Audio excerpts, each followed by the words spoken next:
আজকে আমরা Indian constitution বা ভারতীয় সংবিধানের ঠিক আছে কিছু ড্রাফটিং কমিটি সম্পর্কে পড়বো এবং ড্রাফটিং কমিটির কারা মেম্বার ছিল সেই সম্পর্কে জানবো এবং সেগুলো ট্রিক্স দিয়ে জানবো, ঠিক আছে? জীবনে কোনোদিন তুমি ভুলবে না, এটুকু বলতে পারি। তো চলো, ভারতীয় সংবিধান বা ইন্ডিয়ান কনস্টিটিউশন। আচ্ছা, ভারতীয় সংবিধান এর খসড়া বা ড্রাফটিং কে লিখেছিল বলো? আমরা এখন যেটা পড়বো mainly drafting committee. Drafting committee, এক মিনিট, ড্রাফটিং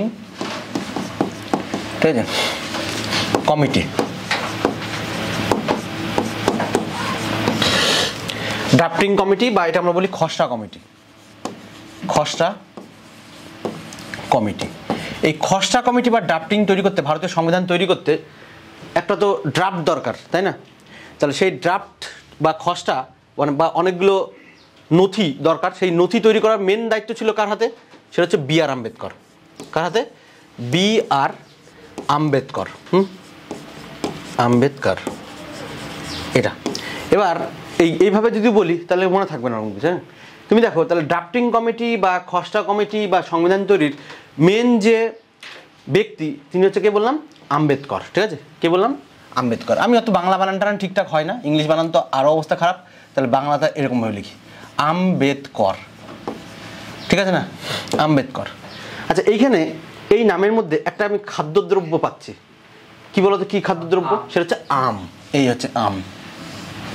আচ্ছা, এই আম খেতে কে ভালোবাসে? কোন ঠাকুর একটা আম বা লাড্ডু হাতে থাকে? গোপাল। তাহলে এটা আমি গোপাল বলতে পারি, এটা হচ্ছে গোপাল, হয়েছে গোপাল। আচ্ছা, গোপাল মানে কে? গোপাল মানে কৃষ্ণ। তাহলে এই গোপাল মানে কে? কৃষ্ণ। গোপালই তো কৃষ্ণ নাকি? কৃষ্ণ। সেটাকে অনেকে মাধব বলে, তাহলে কৃষ্ণ মানে সেটাকে মাধব। মাধব। দেখো তুমি বুঝলে কিনা? তাহলে বললাম ড্রাফটিং কমিটির মেন যে চেয়ারম্যান সেটা হচ্ছে আম্বেদকর। তাহলে এখান থেকে আম পাচ্ছি, আম বা লাড্ডু বা মিষ্টি এই ধরনের যে ঠাকুর হাতে থাকে সেটা হচ্ছে গোপাল। তাহলে গোপাল মানে হচ্ছে কৃষ্ণ, কৃষ্ণ মানে কি? মাধব। গোপাল বলতে এখানে গোপাল স্বামী আয়াঙ্গার, ঠিক আছে? গোপাল বলতে কি? গোপাল স্বামী, গোপাল স্বামী, গোপাল স্বামী আয়াঙ্গার, আয়াঙ্গার, ঠিক আছে? কৃষ্ণ বলতে কৃষ্ণ মাচারি, টিটি কৃষ্ণ মাচারি, টিটি কৃষ্ণ মাচারি, ঠিক আছে? মাধব বলতে এন মাধব রাও, এন মাধব, এন মাধব রাও। দেখো এই দুটোর জন্য এখানে উপরে একটা দিলাম, এখানে একটা আল্লাদি, আল্লাদি কৃষ্ণ স্বামী, কৃষ্ণ স্বামী আয়ার। এবার কেন এরকম দুটো হলো কৃষ্ণ? কেননা কৃষ্ণের তো দুখানা বউ, একটা গার্লফ্রেন্ড আছে, একটা বউ আছে, একটা হচ্ছে রুক্মিণী আর একটা কি ছিল? রাধা, না?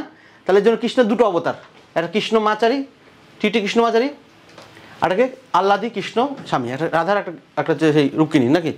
তাহলে যাই হোক, তার কটা পেলাম আমরা? আম্বেদকর, গোপাল স্বামী আয়াঙ্গার দুটো, টিটি কৃষ্ণ মাচারি, আল্লাদি কৃষ্ণ স্বামী আয়ার কটা হলো? চারটে, আর এন মাধব রাও কটা হলো? পাঁচটা। এবার সবাই যদি এরকম, সবাই তো হিন্দু, সবাই শুধু হিন্দু, কি ঠাকুর কি মাধব কি কৃষ্ণ, এগুলো সবই তো কৃষ্ণর অবতার। তাহলে এবার শুধু তো ভারতে শুধু তো হিন্দু বা শুধু এই গোপাল টোপাল কৃষ্ণর অবতার থাকলে হবে না, আন্দোলন করা শুরু করে দেবো তো। মানছি না, মানবো না, কারণ একটা সংবিধান তো সবার জন্য, একটা গণতান্ত্রিক দেশ। তাহলে তার কী করতে হবে? তাহলে আরও দুজন লোক এক্সট্রা লাগবে। কারা কারা? সেটা হচ্ছে, এবার কেন তোমার এক্সট্রা লোক লাগছে দেখো, হিসাব মতো কোনো একটা তৈরি করতে সপ্তাহে 7 দিন হাতে আমাদের টাইম, তাহলে সবাইকে 1 দিন করে দায়িত্ব দেওয়া হলো। তোমার সোমবার, তোমার মঙ্গল, বুধ, এইভাবে 7 দিন টাইম দেওয়া হলো। তাহলে এখানে আমরা 5 দিন তো কমপ্লিট হয়ে গেলো, সোম থেকে শুক্রবার তো কমপ্লিট হয়ে গেলো, তাহলে শনি আর রবি বাকি আছে। তাহলে এই শনি রবি কমপ্লিট করার জন্য ধরো 7 দিন বললাম, তাহলে 7 জন লোক থাকবে তোমার হচ্ছে এই ড্রাফটিং কমিটিতে। একটা থাকবে মুসলিম, নাহলে আন্দোলন হবে তো। একটা থাকবে মুসলিম, আরটা থাকবে কি? শুধু মুসলিমরা থাকলেও তো হবে না, এর সাথে থাকবে কি? একটা নন বেঙ্গলি, একটা বিহারি লোক থাকতে হবে, হ্যাঁ, বিহারি। এই দুজন যদি লোক থেকে যায় তাহলে কিন্তু তোমার ড্রাফটিং কমিটি কমপ্লিট হয়ে যায়, হয়ে যায়। আচ্ছা, মুন্সি কি? মানে তোমার বিহারি হচ্ছে মুন্সি থাকবে, একটা টাইটেল হচ্ছে মুন্সি, ঠিক আছে? আর মুসলিম কি? মোহাম্মদ শাহদুল্লাহ আছে, শাহদুল্লাহ, ঠিক আছে? মোহাম্মদ শাহদুল্লাহ। মুসলিম আছে একজন বললাম, বিহারি সেটা হচ্ছে কে এম মুন্সি, কে এম মুন্সি। এই হলো গল্প। তাহলে একটা মুসলিম থাকবে বললাম মোহাম্মদ শাহাদুল্লাহ, আর একজন তোমার বিহারি থাকবে কে এম মুন্সি, আর বাকি থাকলো কে এই 5 জন। এন মাধব রাও যে তোমার কৃষ্ণেরই বিভিন্ন অবতার, আম্বেদকর, মানে তোমার হচ্ছে কোনো মিষ্টি বা কোনো ফলের নাম, সেটা থাকছে যে গোপালের হাতে, তাহলে গোপাল স্বামী আয়াঙ্গার।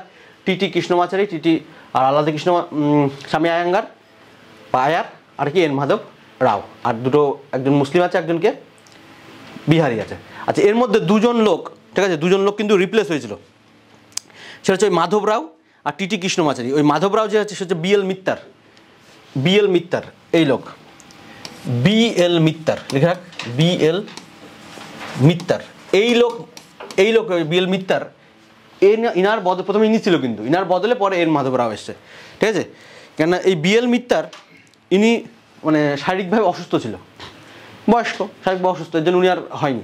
আর তাছাড়া ওনাকে নেবে কী করতে, ওনার নামে কোনো রাধাকৃষ্ণ কিছু আছে নাকি, নেই তো, তাহলে জন্য উনি বাদ, মাধবের নামে আছে মাধব, অথবা ইনাকে নিল রিপ্লেস করে, হচ্ছে। আচ্ছা, আর টিটি কৃষ্ণমাচারী হচ্ছে তোমার এই টিটি কৃষ্ণমাচারী, এখানটা ছিল হচ্ছে ডিপি খৈতান, এনার মধ্যে রাধাকৃষ্ণ কিছু আছে নাকি, নেই, এই জন্য এই লোকও চেঞ্জ, ঠিক আছে, হলো কে টিটি কৃষ্ণ, এর নাম কৃষ্ণ আছে। তাহলে এমন লোকের নাম থাকতে হবে যেগুলো রাধাকৃষ্ণের সঙ্গে রিলেটেড, এইসব আলতু ফালতু লোক, এই খৈতান মিত্তার এইসব কিন্তু চেঞ্জ হলো, শুধুমাত্র দুটো এর ঠিক আছে, যে মুসলিমদের মধ্যে একজন থাকবে রিপ্রেজেন্টেটিভ, আর একজন বিহারের মধ্যে একজন রিপ্রেজেন্টেটিভ থাকবে। তাহলে এই হলো টোটাল 7 জন মেম্বার থাকবে, হলো, বুঝে গেলাম যে কারা কারা থাকলো। আমরা ছোটো করে দিই, এখানটা একবার বুঝিয়ে দিচ্ছি ব্যাপারটাকে। সেটা হচ্ছে তাহলে আম্বেদকর থেকে মানে আম বা মিষ্টি থাকে যে গোপালের হাতে, তাহলে গোপাল থেকে গোপাল স্বামী আয়াঙ্গার। গোপাল মানে কৃষ্ণ 2 অবতার বললাম, একটা হচ্ছে সেই রাধার, একটা হচ্ছে রুক্মিণীর। তাহলে টিটি কৃষ্ণমাচারী, যেটা ডিপি খৈতান ছিল প্রথমে, উনি মারা যাওয়ার পরে হলো কে টিটি কৃষ্ণমাচারী।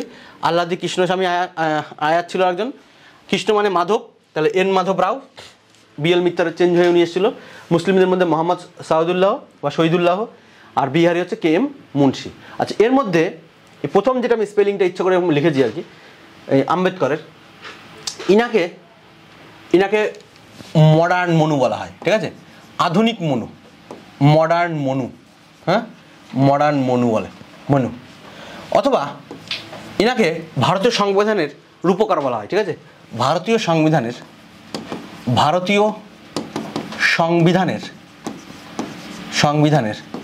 রূপকার, ঠিক আছে, বা architect of the modern Indian constitution, ঠিক আছে, ভারতীয় মানে সংবিধানের, আধুনিক সংবিধানের রূপকার কে আম্বেদকর। তাহলে কাকে বলা হচ্ছে, এনাকে মডার্ন মনু এবং ভারতীয় সংবিধানের রূপকার আম্বেদকর। তাহলে এই হলো তোমার মেনলি, এটাকে বলা হচ্ছে তোমার খসড়া কমিটি। টোটাল মেম্বার হচ্ছে 7 জন, এই 7 জন হচ্ছে খসড়া কমিটির মেম্বার, ঠিক আছে, 7 জন, বুঝে গেলাম আশা করি। তাহলে এই ছিল মেনলি ছোট্ট একটা ভিডিও, ঠিক আছে, কেমন লাগলো বলবে অবশ্যই কমেন্টে। Thank you.